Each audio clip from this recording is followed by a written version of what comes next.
Hola, somos el grupo 5 del Laboratorio de Fenómenos de Transporte Molecular y hoy venimos a hablarles acerca de la práctica uno que se basó en los puentes de hidrógeno, interacciones hidrofóbicas e hidrofílicas.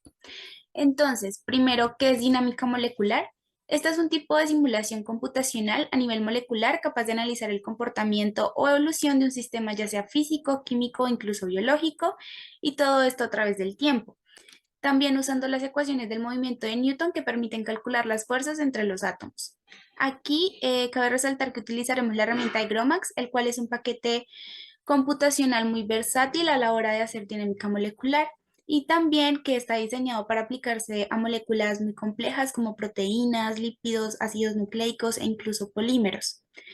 De esta forma, el objetivo principal de esta práctica fue evaluar el efecto de la temperatura en la viscosidad del agua usando la herramienta GROMACS a través de la dinámica molecular.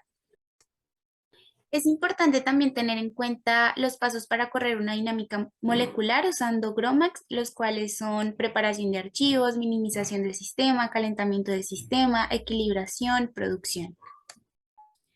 Es importante mencionar que en esta práctica se trabajó con dos sistemas de moléculas de agua, una que contenía 1012 moléculas de agua en un VAX de 1 nanómetro y el otro que contenía 17.788 moléculas de agua en un VAX de 4 nanómetros, en donde se usó el primero con fines educativos con el fin de aprender cómo correr una simulación y los datos del segundo pues fueron dados por los docentes. Para esto, pues el procedimiento fue el siguiente. Primero, se hizo una simulación del sistema VAX de 1 nanómetro en donde dieron un archivo que contenía tres simulaciones de dinámica molecular con una temperatura diferente cada una. Estas temperaturas fueron de 303, 333 y 363 Kelvin. En segundo lugar, pues se hizo una simulación del sistema VAX de 4 nanómetros en donde contenían los pasos o las etapas para correr una dinámica molecular mencionadas pues en la introducción. Aquí se obtuvieron los datos de viscosidad y la trayectoria, es decir, los archivos de coordenadas atómicas y el de la trayectoria. En tercer lugar, se hizo un análisis de viscosidad en donde se encontró un archivo de texto que correspondía a los cálculos de viscosidad para la simulación a las distintas temperaturas mencionadas.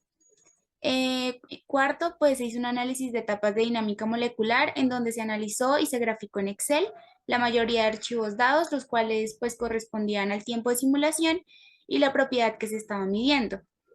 Y por último, se hizo la visualización de la dinámica molecular.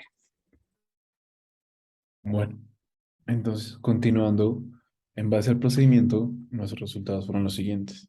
Para comenzar, hicimos el paso que nosotros creíamos más sencillo, que era calcular las viscosidades promedio de las tres diferentes temperaturas, esto usando los tres diferentes archivos de viscosidad que se encontraban en cada temperatura. Entonces, eh, lo primero que podemos evidenciar en base a estas tablas es que a mayor temperatura, menor viscosidad. Esto se puede evidenciar en que la temperatura menor de 303 grados Kelvin tiene una viscosidad, el cual es la mayor en este caso de 0,3, mientras que la temperatura mayor, que es la de 363 Kelvin, tiene la menor viscosidad, que es 0,17 en este caso. Entonces, continuando, nosotros hicimos las gráficas del resto de archivos que no se usaron ni para el cálculo de la viscosidad ni para la simulación molecular. ¿Esto cómo se hizo?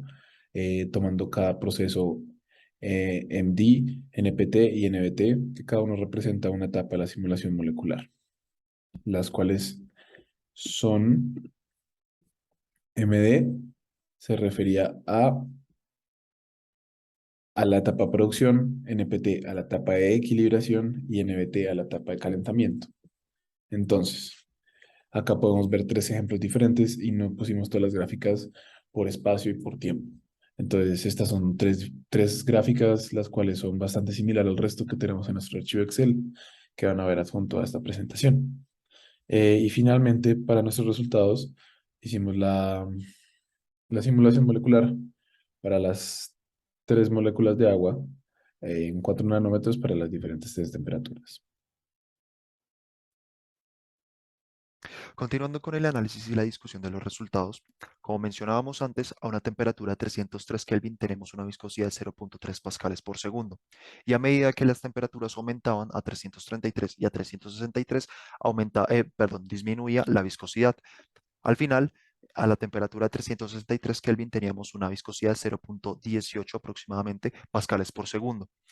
Esto cumple la relación de Einstein para el cálculo de la viscosidad en el modelo de dinámica molecular, donde en esta ecuación de acá, la cual es la mencionada anteriormente, podemos ver que la temperatura al estar dividiendo en esta ecuación hace un factor inversamente proporcional a la viscosidad. Esto quiere decir que al aumentar la temperatura, la viscosidad va a disminuir. Sumado a esto, podemos ver que en las gráficas NBT que hallamos, en general, para las tres temperaturas, la energía cinética presenta un comportamiento ascendente lineal, asimismo que la temperatura. Esto es coherente, ya que al aumentar la energía cinética, se esperaría que también hubiese un aumento de la temperatura y viceversa. La energía potencial en este mismo caso presenta también un aumento no tan significativo como la energía cinética, pero también presenta un aumento de este a través del tiempo. Por otro lado, en las gráficas NPT podemos ver que la energía cinética a medida que avanzaba el tiempo, en realidad no presentaba un comportamiento lineal, ni ascendente ni descendente, sino que al contrario presentaba un comportamiento completamente aleatorio. Asimismo, la temperatura también se comportaba de esta misma forma. Esto, a pesar de que el comportamiento sea aleatorio y no sea ascendente contra el tiempo, también tiene sentido, ya que si la temperatura va presentando este comportamiento aleatorio y va variando, también se esperaría que la energía cinética variara de esta misma forma. La energía potencial, por su lado, al puro principio presenta un comportamiento completamente ascendente, pero a medida que avanza el tiempo, después de este ascenso, presenta un comportamiento ya más aleatorio, lo cual también se pega a la gráfica de temperatura y de energía cinética, las cuales presentan un comportamiento en su totalidad aleatorio. Bueno, podemos concluir que la temperatura y la viscosidad son inversamente proporcionales. Esto se debe a que la temperatura está dividiendo, es el factor de división en la relación de Einstein para el cálculo de la viscosidad.